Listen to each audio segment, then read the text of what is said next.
Welcome to the joy of networking. Thank you so much for joining us today, and thank you for giving yourself the gift of being at the conference. I am Lauren Chan Lee, and I am joined by a stellar panel of strong women leaders.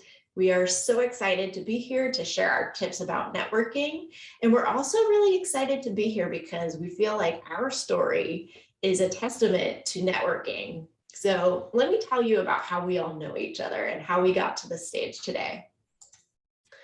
This lovely graph here shows you in the center, we have Parul, Elizabeth, Archana, and myself. And the four of us actually first met when we were all involved in a speaking program. This was a couple of years ago. And after doing the program, we had the opportunity to speak at this conference a few years ago before the pandemic.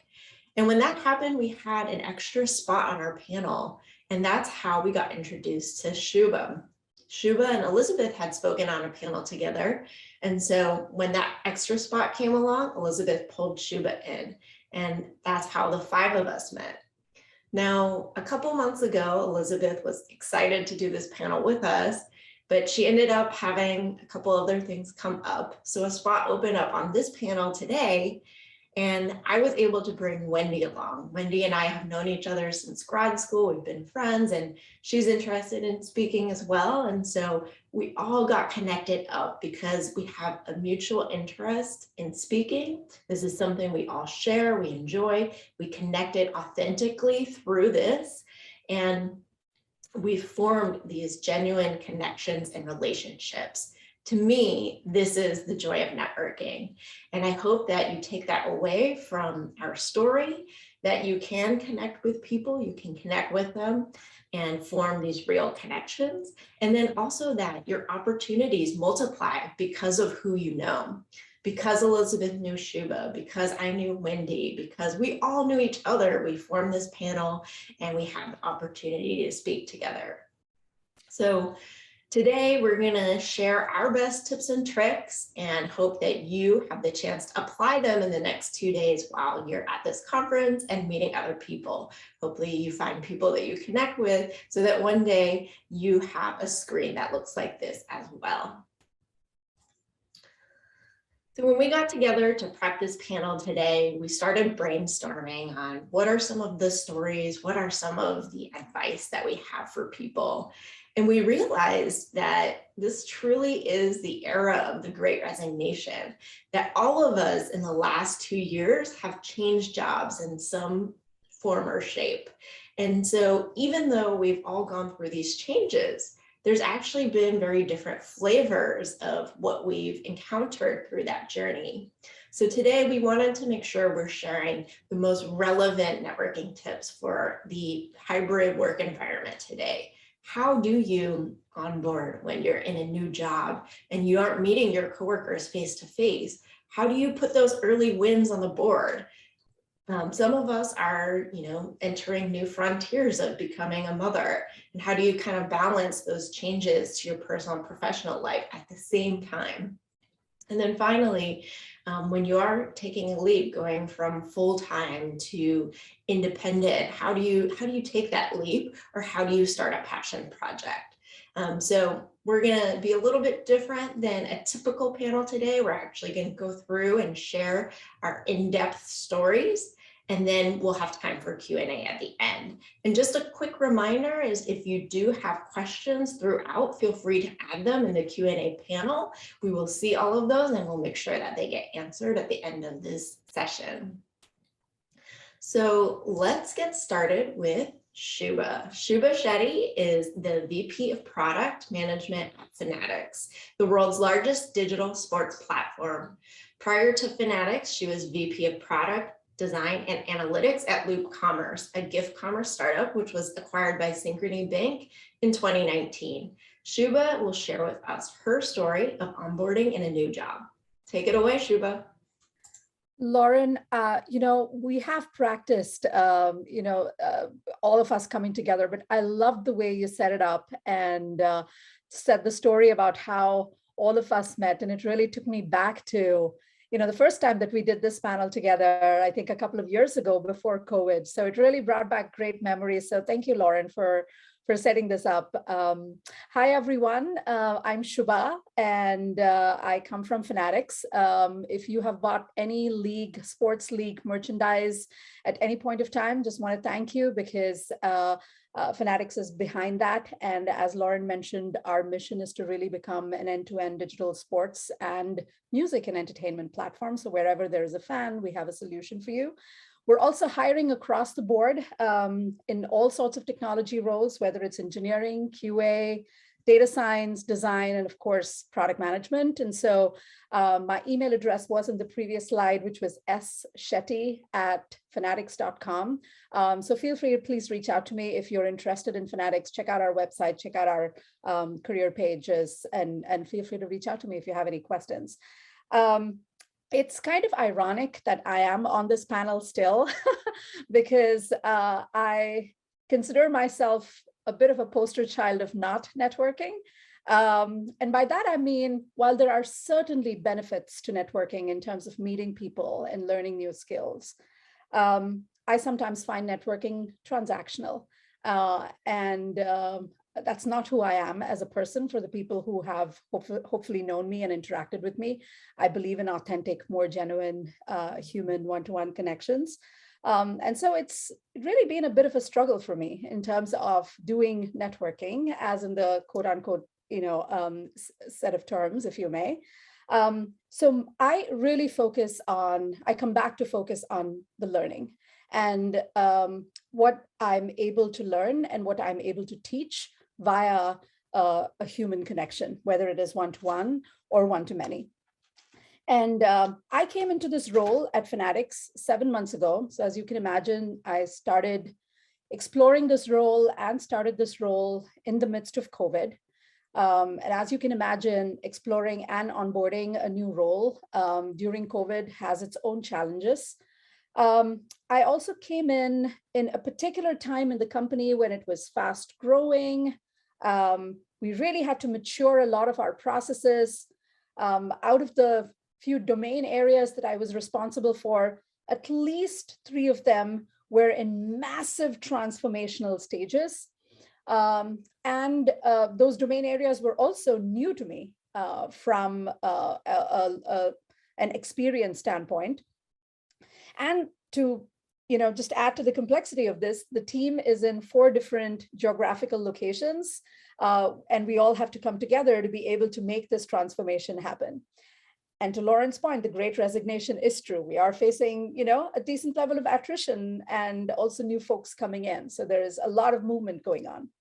So as you can imagine, going into this situation, kind of managing the situation across the board has been a challenge. And I think at this juncture, I find quote unquote networking for the sake of learning really helpful for me to be able to do my job well and to be able to learn in the areas that I need to develop expertise on.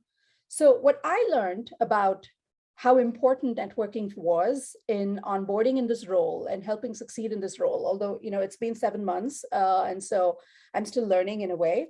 But the first thing is, how I landed this job. I landed this job because somebody that I worked with at an earlier company advocated for me.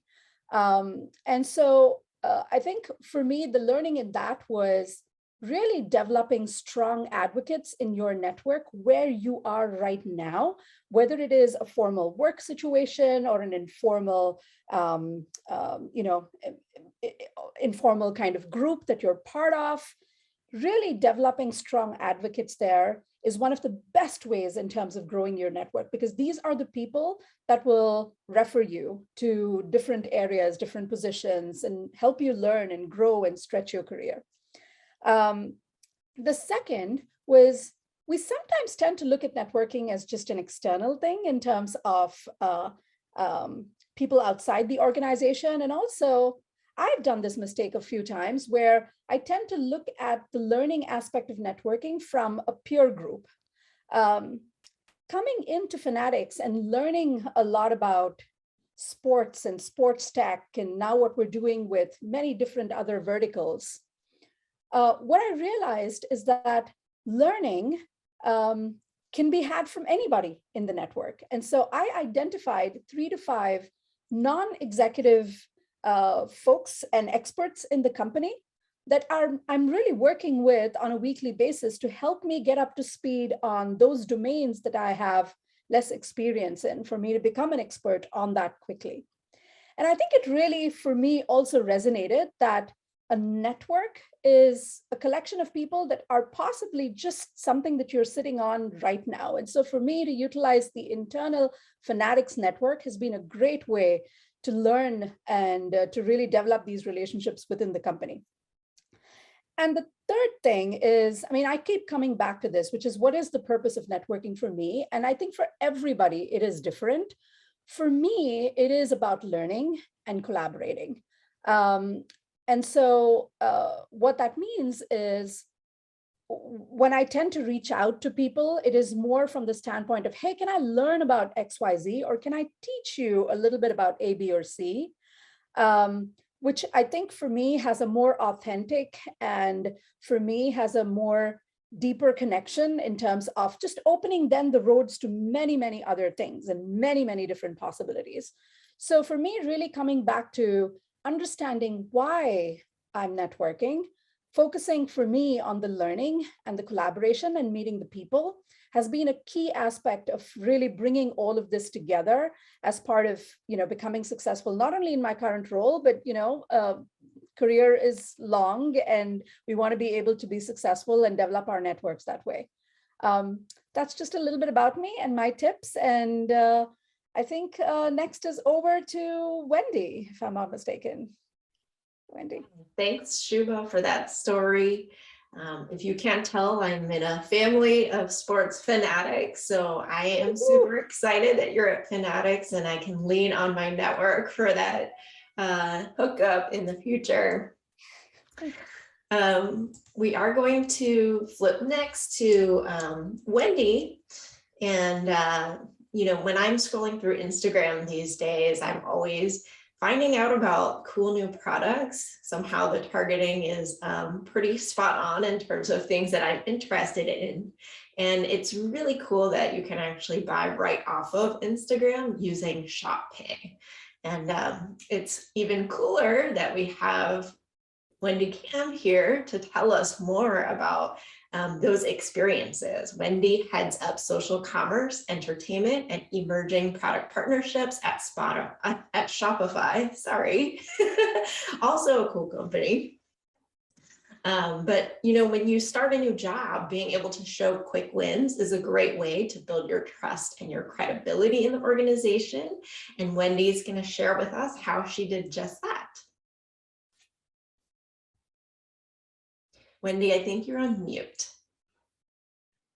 So typical, right? You always go on mute and then you start talking and people tell you, hey, you're still on mute. But quickly, Lauren, I was going to say Spotify, Shopify, these terms do get confusing in the market. And the good news was last year, we actually did sign a deal with Spotify. And there was this big banter on Twitter between Spotify and Shopify around how we're finally coming together because people do get our names confused. So that's pretty funny. And then pivoting to on networking and what Parul had said, a lot of times when I think about networking, it's about listening to what the person's stories are, what their background is, and then immediately kind of understand, oh, where can I draw similarities between these conversations? And so just now we learned about Fanatic from Subha, and I immediately thought, oh, they have a website, they have an e-commerce website. I wonder who they're using and what their experience has been, not to try to sell them on moving or migrating over, but ultimately to just have industry and shared experiences to understand what are their pain points. What are we doing at Shopify? And so I'm excited to find an opportunity to connect with you after the panel today. But it's been, so this is kind of where the moments of networking comes in. It's where when you put together in a group, you identify commonalities or where we can intersect, and then you can form these authentic conversations. And so I think that's kind of it will help you in the long run to make networking something that's more natural rather than just something that you have to do for the sake of doing it. So speaking about authenticity, when I think about networking, this definitely comes to mind, because if you network for the sake of networking, the other side of the party will also say, yeah, I'm not really making good use of the time. And so when I approach networking, I often think about, what do I really need from this person, and what can I learn from them, and what can I kind of share with them? So like Lauren had said, many of us have started new jobs this year. And when I started Shopify at the end of March of 2021. So it's almost been a year, actually coming on 1 year next week in April. And the first thing that I had to do when I joined Shopify, I'm on the business development team. And so our team's focused on signing new deals and net new deals. So immediately after I joined a team, my manager, who's awesome and great, very supportive, was like, hey, brought you on. The last person just went on mat leave. Transition docs are all here, but we got to sign these 2 deals now. And I was like, wait a second, I don't even know what the terms are, don't really know the products. I just needed to kind of step up very quickly. And my boss was like, hey, I'm going to be here for you. Ask me any questions. We'll set up one-on-one every single day, as much as you need it. But in the back of my mind, I was like, wait, my boss hired me. My goal is to make his life easier. Yes, there is a ramp up period, but what can I do to make it easier for him, so that I had in my mind this pressure of the first 90 days, make a good impression. Don't feel like you need that much help. And I think a lot of us go through that thought process of, how do I strike the balance between ramping up and being self-sufficient? And I think this is where networking comes in. My manager lead is definitely one person that I can lean on, but each time I go to him, I should have had more thought process, or have thought through some of the things, and really use him as a thought partner, rather than just tell me everything that I can find on our internal pages or on documents and so forth. So what I did was, I basically said to my manager, hey, give me 2 to 3 days, or at least a week, to read through all the stuff, and I'll come back to you. And then I asked for a set of, for the deals I need to sign, who are the key stakeholders I need to meet with and understand what the deal is about, both externally and internally. And then once I read through all the information, wrote down all my questions, I went through every single person on my stakeholder list, and I was very authentic. I was like, look, first 90 days into the role, I know we need to get this deal signed. This matters to us because of this. It matters to your team because of this. How can we get alignment? What are your thoughts on the deal? Where are the blind spots? Here are things that I've noticed are things that are maybe issues or red flags. What are your thoughts on it? And so by being very authentic and transparent on, like, hey, I don't know as much as you right now because I'm still ramping up and being vulnerable about it. But hey, I've done all the research. I've read through everything. I form a perspective. I'm coming to you, asking you for what you think. It really helped build trust on the other side, because my network is saying, okay, this person has done the research, very thoughtful, really just need my help to learn and get up to speed. And so by doing that on both the internal stakeholder and also on the external stakeholder side, right, with my partners that I need to sign a deal with, I was very transparent. I was like, we know we want to get a deal done, but it has to be on the right terms. It has to be where both sides of the table are coming together and we both winning. And so if that's the case, just give me time. I said, I need an extra 2 weeks to really get up to speed on the context. But these are things that I think I'm still not clear on. If you can help me get up to speed in what has been discussed, so that decisions are made, or what decisions have been made, that would really help. And I think being authentic about what you know, what you don't know, and then validating it with the folks internally and leveraging both the internal and external network really helped for us to speed up the deal process and build a lot of trust. And so I think when it comes to kind of scoring early wins, it's really about reading everything and coming overly prepared based on the information you have, come up with a question list, showing you a bit of vulnerability to the people you're working with. You don't have to be like, hey, I know nothing, because you've come prepared. you show that you actually have put in the thought process on it, but you still need them to help you on some of the context setting. And then also remind them of these are the goals. Once I get ramped up, I'm going to be such a good lever for you in the future that I promise you that this will be a really great relationship. And I think those three things really help combine to create this flywheel that makes the network, your network strong, and for you to kind of increase that trust battery, which is something that we at Shopify talk about, is through networking, through building relationship, our trust battery with that individual increases. And then over time, you'll reap many rewards later. So that's it. And so Lauren, sending back to you. Love that term, trust battery. I think I'm going to have to steal that. And, I think you make such a good point about being prepared, but also showing your vulnerability. It's something that takes courage to do, but is really important to build that trust. So speaking of trust, we're going to go next to Archana Ramamoorthy, who is the Director of Security Product Management at Google, building trust, transparency, and sovereignty products for Google Cloud. Prior to joining Google, Archana was the Chief Technology Officer North America at Workday, where she led strategy, design, and development for the company's portfolio of cybersecurity products. When Archana moved from Workday to Google, not only was she leaving a company that she had been at for a long time, but she also became a new mother. So I know there was one question in the Q&A from someone who was curious about hearing about balancing work and personal life. Archana is here to share her story, and a number of the other panelists as well have kids, so we can address more stories in the Q&A later. But Archana, take it away. Thanks, Lauren. Good morning, everyone. It's amazing to be here back at the conference after 4 years. I remember 4 years ago, we talked about strategic networking as part of our panel participation at the Women Transforming Technology Conference.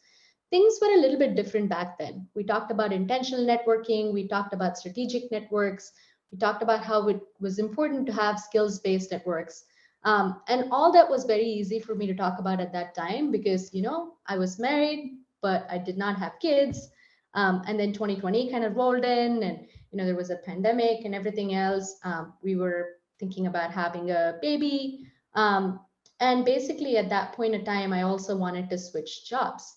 I felt like I'd been at Workday for 8 years at that point.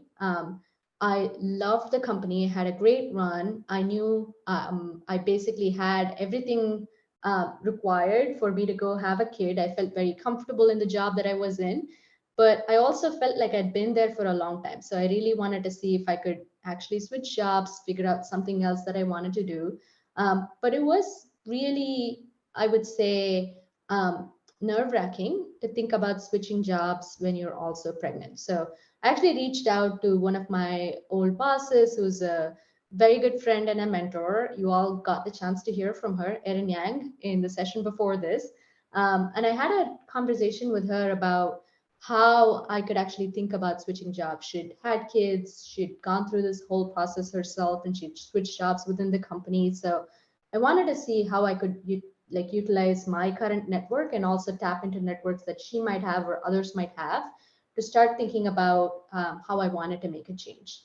And going back to some of the old networks and people that I'd worked with over the years, especially women networks, helped me a lot because they could tell me about some of the things that they cared about while they were switching jobs. And I knew that given the position and situation that I am in right now, I wanted to go to a place that respected the fact that I was going to be a new mom.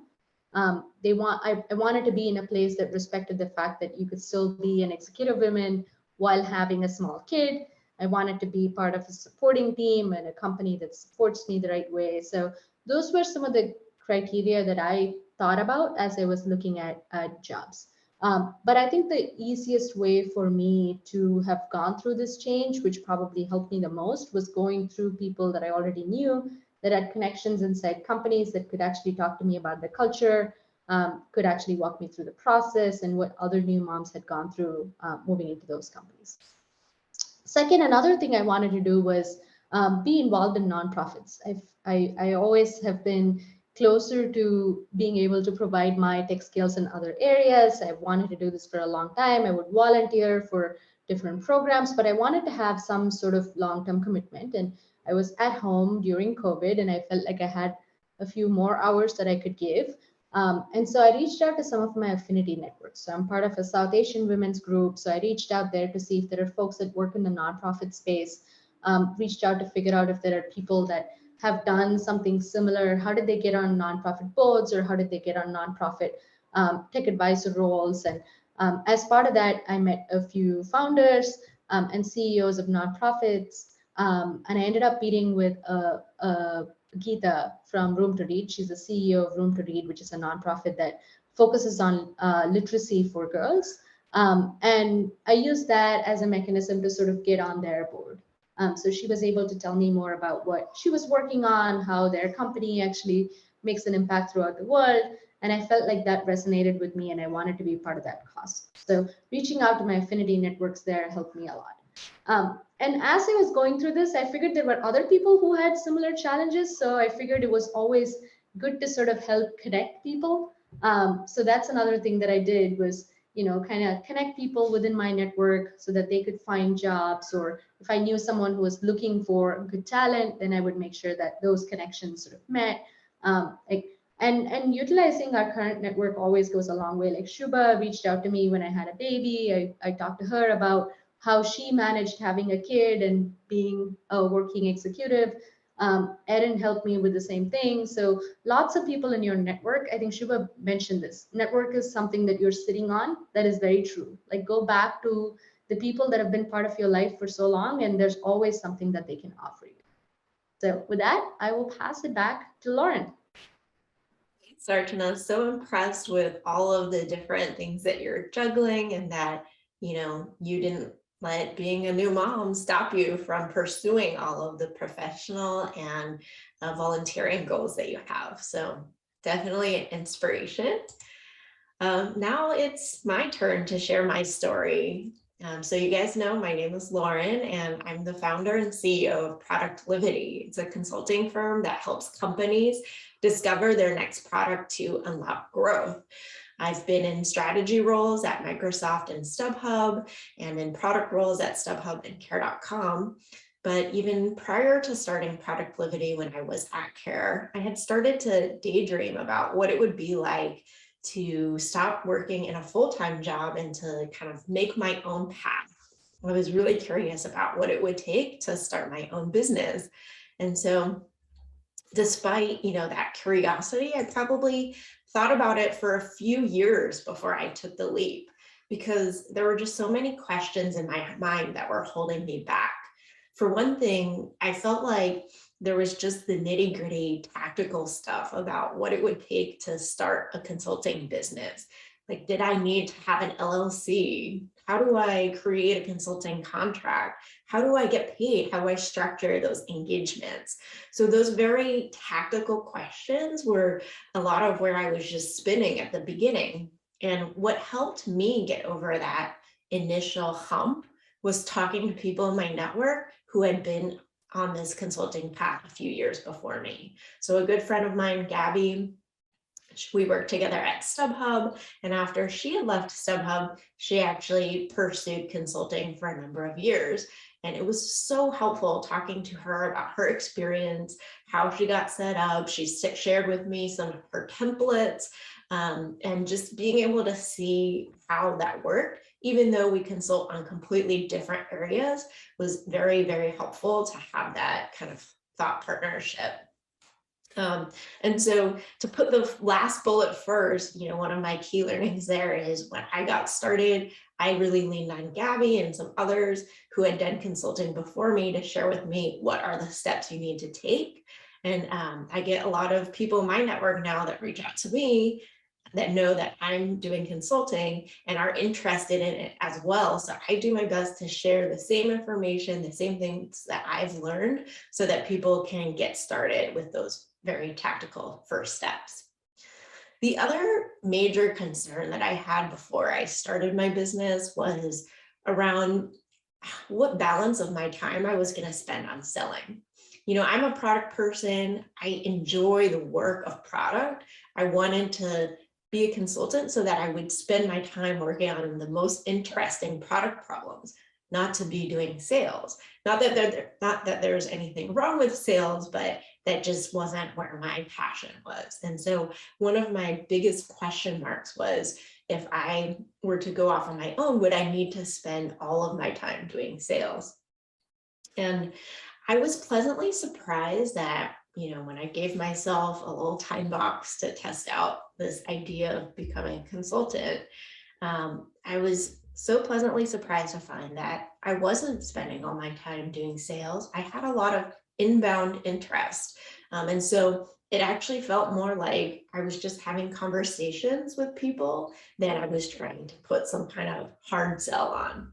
And I think the reason why I was lucky enough to have inbound interest is because of two things that I did right from a networking perspective. The first is that I continued to nurture my network by sharing content. And I did this even before I actually started consulting. I just started to write my blog, and I'd always been interested in doing that. It wasn't necessarily to drive up interest for consulting, but just because I find it's a very good way for me to reflect and share things that I've learned. So I started to do that. I built a cadence where every 1 or 2 weeks I'm posting something new. And that probably started about 6 months before I even started consulting. But the result was that people were seeing me come up in their feed pretty often. So I was staying top of mind. And so they knew what I was up to, knew I was a thought leader. And then once I put in place the second piece, communicating my intention, then that kind of was already in place. So a lot of times, people don't necessarily have a need right at that moment to bring in a consultant. But when you kind of develop that latent demand, they know that you're doing this, they know that you're active. Then when that need arises, then you're there, you're top of mind, and they can call you up. So for me, creating that luck by putting my intentions out there was another key piece to how I was able to generate inbound interest for my business. And it's all about, network is how I've built all of my client base. So definitely it was a huge relief to not be spending all my time on sales, and made it easy for me to take the leap. So that's my story. And now we'll shift to Parul. I actually had the opportunity to be a guest on Parul's podcast when she was getting started off, and it was such a great experience. I'm actually exploring putting a podcast together right now too, and reached out to Parul for some advice on tools that she's using. So let's hear from her about how she launched a passion project. Parul is a product leader at Indeed, where she leads the orders and billing platforms. During the pandemic, she launched her podcast. It's called Unseen Battles. You have to check it out if you haven't. It features really raw conversations with women leaders about their career shaping challenges. So Parul will tell us about how networking helped with launching that project. Thank you, Lauren.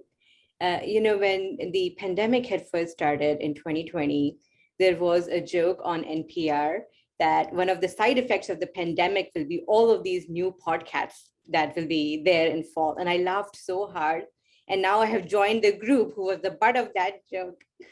I had wanted to do this for a while. I had wanted to have my own podcast, and I made it a goal in 2021 to make it happen. So I had a few ideas. Actually, more than the ideas for the podcast, I knew that I wanted to do something related to women.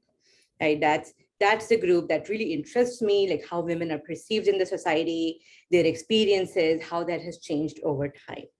So I had this I knew my target group, and I had a broad range of ideas of what I wanted my podcast to be about. Maybe something related to career. And my second idea was, how a podcast about how women are perceived or portrayed in Bollywood or on TV in general, right? So you can see that I didn't really have a sharp focus. I was a little bit all over the place. And I had been thinking about it for a while. I had been in my head for a while.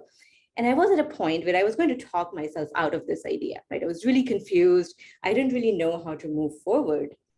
And I was working with a podcast strategist, and she suggested that, no, this is not a decision I make on my own. I need to go and talk to whom she referred as my dream listeners. So in my case, women in tech, mid to early career, to understand what are their pain points, right? It's a very product approach to this. Also to understand when do they listen to podcasts, what's the ideal length. So just get more information about them. So now that was a challenge for me. Now I have some early to mid-career women in my network, but I also wanted to cast a wide net, right? I wanted a more diverse group of people to talk to.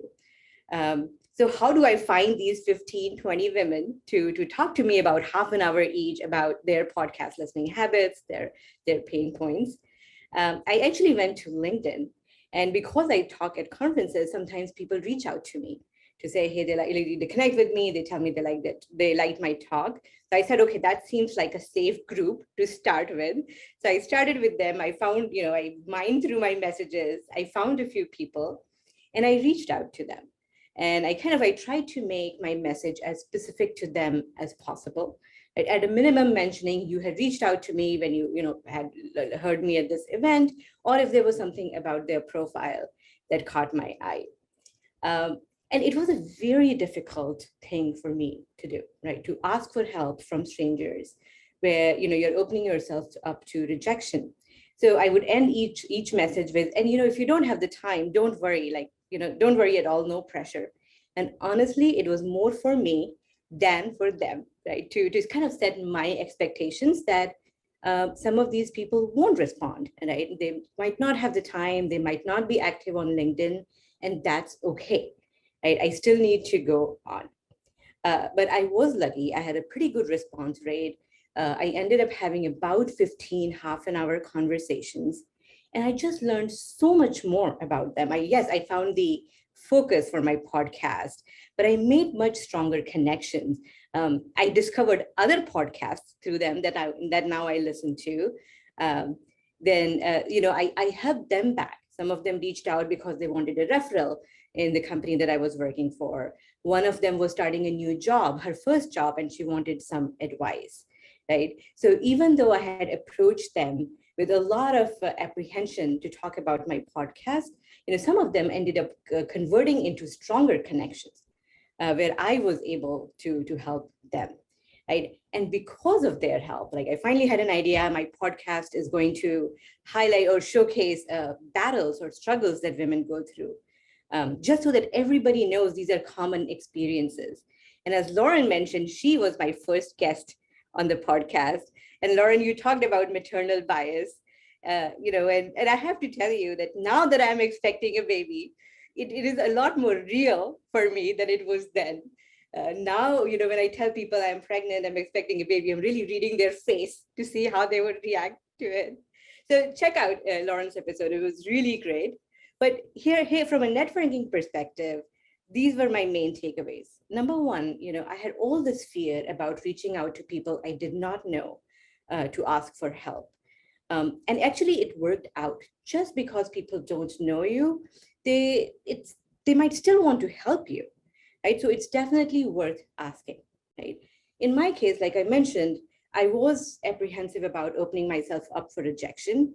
What really made it easy to keep going was to manage my own expectations, right? That I was ready for a 20% response rate. I would have been okay with that.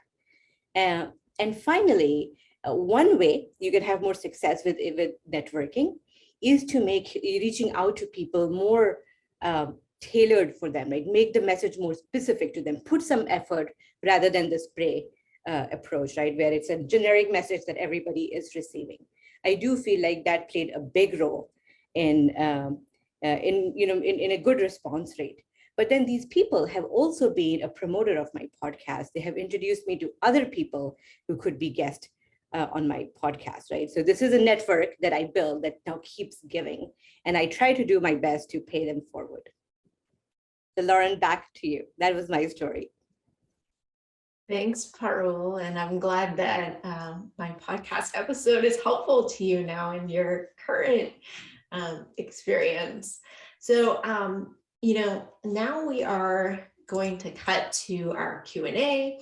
I have on the screen here just a summary of all the key learning. So hopefully that's helpful for everyone to reference. And at the same time, I'm gonna jump into any questions that we received. So just as a reminder, if you do have questions, go ahead and put them in the Q&A panel and we will make sure they get answered.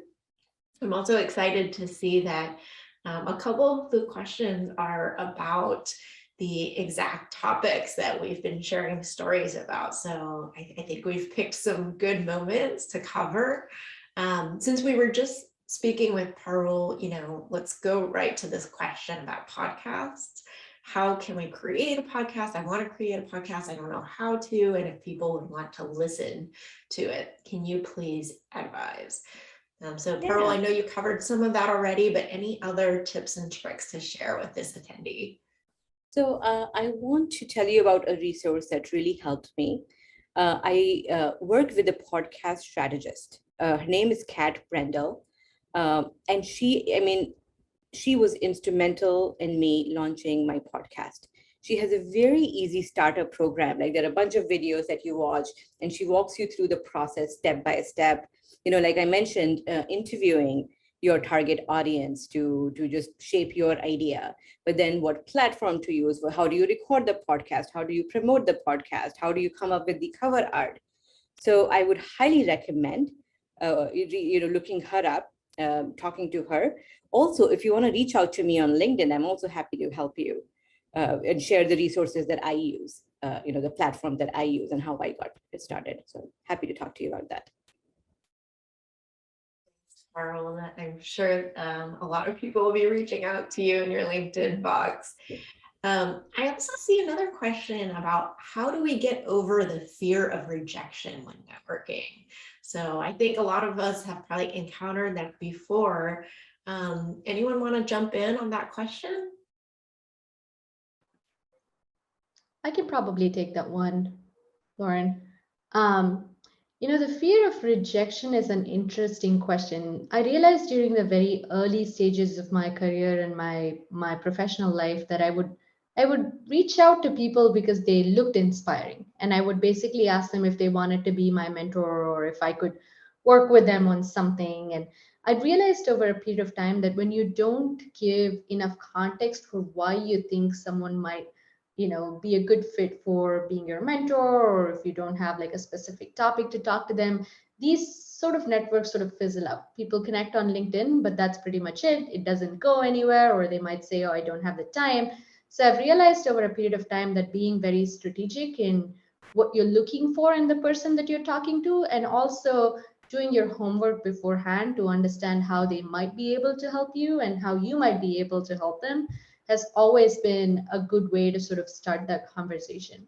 But I think even over a period of time, I think Parul mentioned this, it's okay. It's easier to manage your own expectations versus managing other people's expectations. So you should go in with the mindset that, if I reach out to 5 people, maybe one person's going to say yes. And that's always an easier way. And going back to your existing network, the people that you work with, the folks that you already know, is a very easy way to sort of start building those connections, because in those cases, you understand the people really well, you know their strengths and weaknesses, and you can use that to gauge if they would be a good mentor or a good person to have on your network and to spend time over a period of time.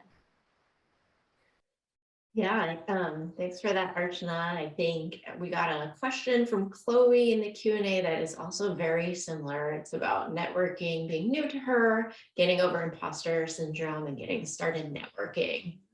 And I think that's very similar to that question of getting over the rejection. One tool that's very useful for me is just to ask myself, well, what's the worst that will happen if I do get rejected?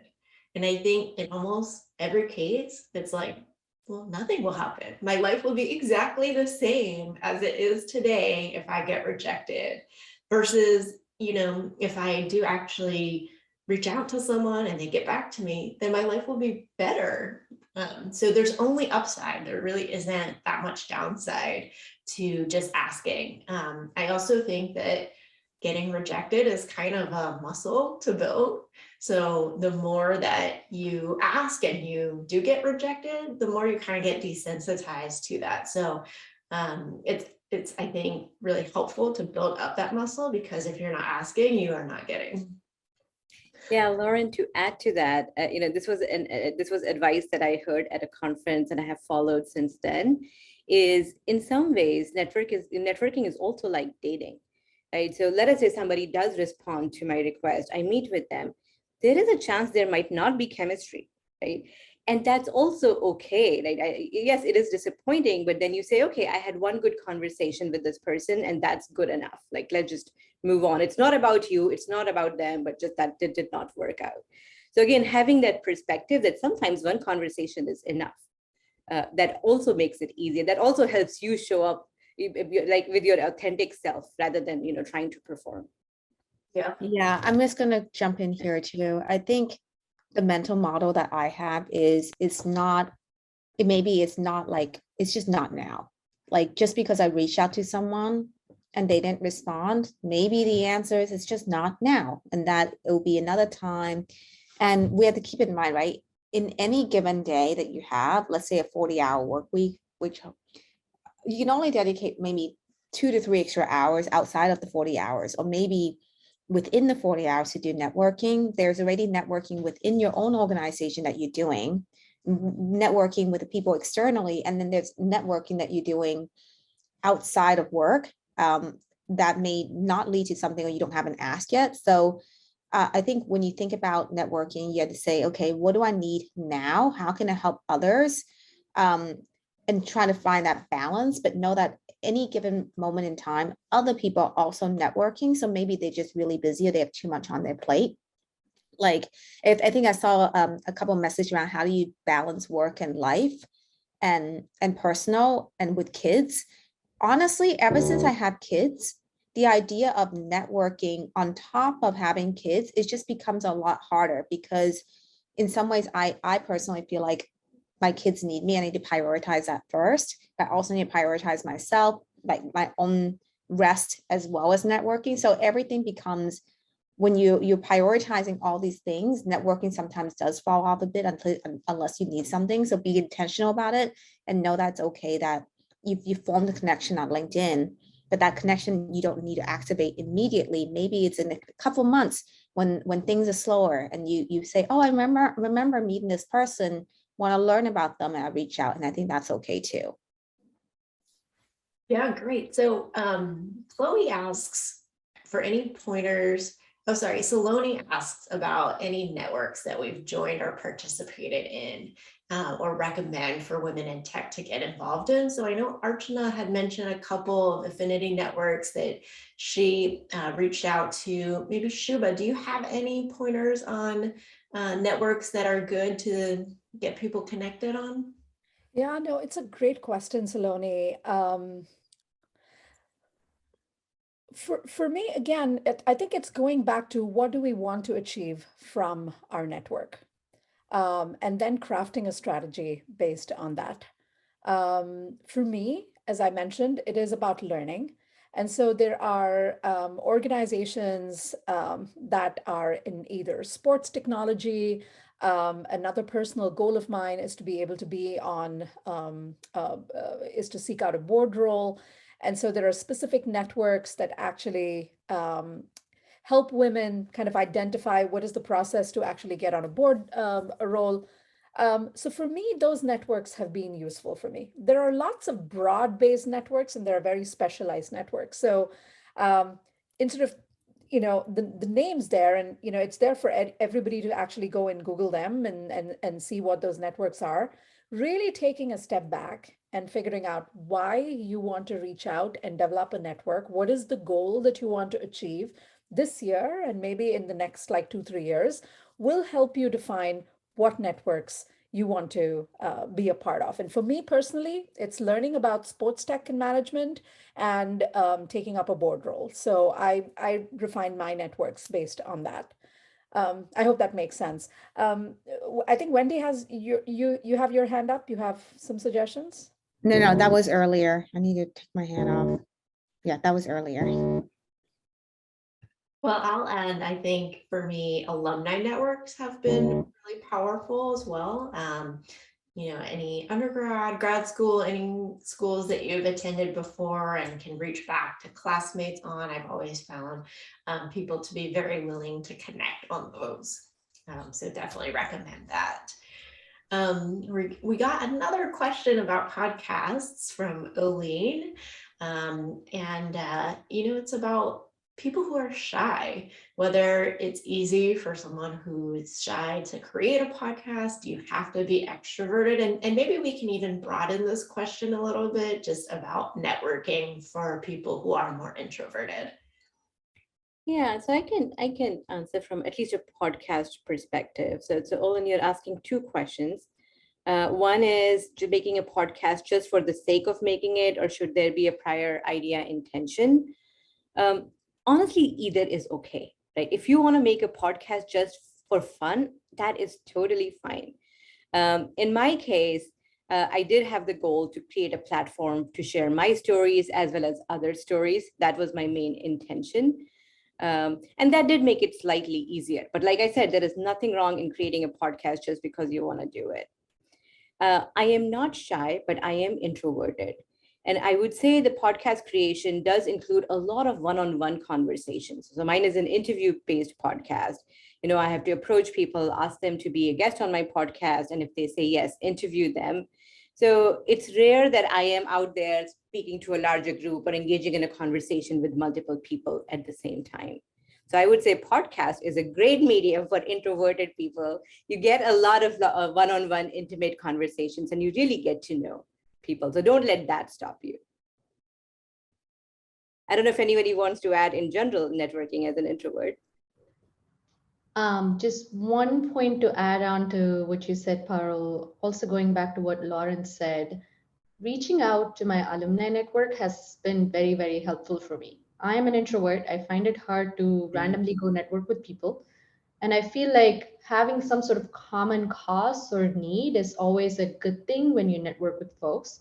And going back to your alumni network, you have a common reason as to why you want to connect with that person. And people are generally very open to having conversations and providing input and feedback and everything else when you're part of some sort of affinity group, right? So the alumni network has helped me several times. I remember when I was in the East Coast, I worked for Deutsche Bank.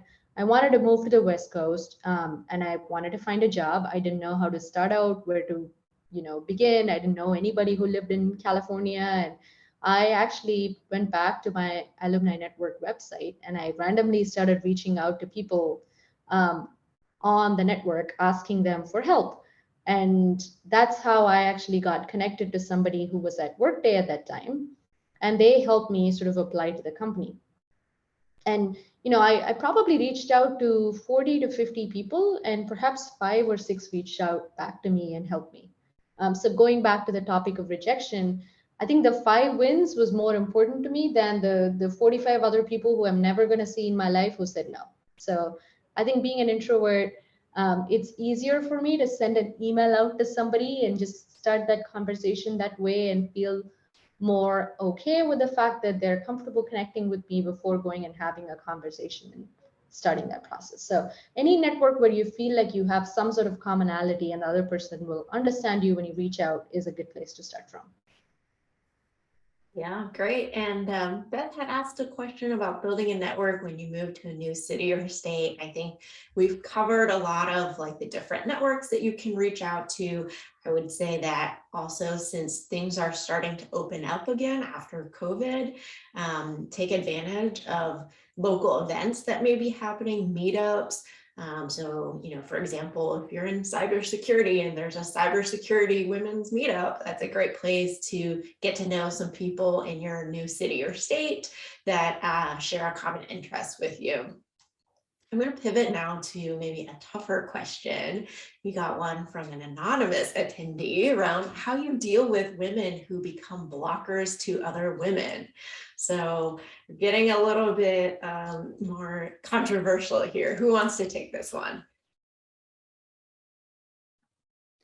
I'm curious whether the approach would be different if it was a woman or not. blockers are blockers. And I'm wondering if going into,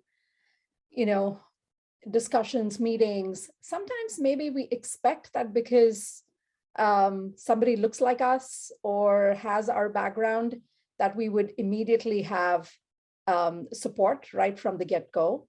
So I wonder if it's also about kind of like resetting our expectations and approaching every network, every opportunity, every conversation with just a fresh start and a fresh set of eyes.